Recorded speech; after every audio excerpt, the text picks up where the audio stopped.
The T-34, a medium Soviet tank in service between 1940 to the late 1960s, which was mostly used during World War II.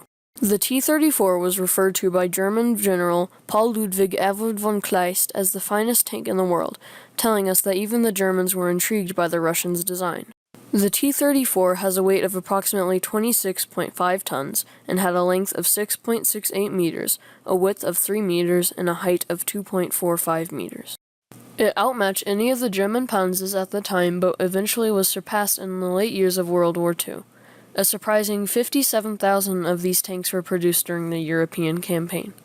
The T-34 had a crew of 4 people, but the later improved T-34-85 had a crew of 5 people.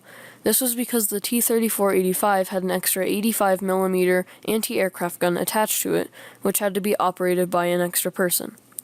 The crew consisted of a gun layer to adjust the elevation of the gun, a loader to load the gun, a tank commander, a tank driver, and in the case of the T-34-85, a radio operator gunner to use the anti-aircraft turret.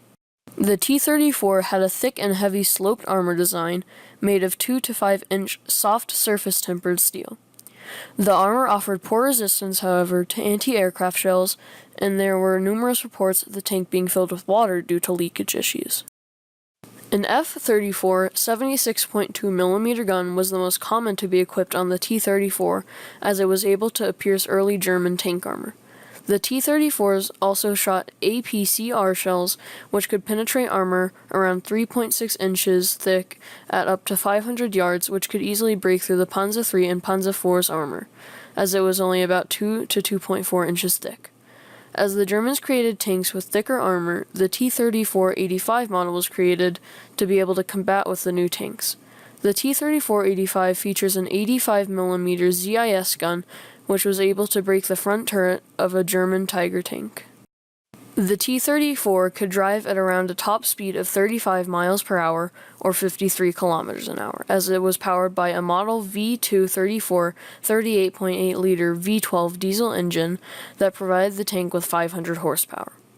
The T-34 used a coil spring suspension system and slack track treads and had no return rollers to disperse the weight.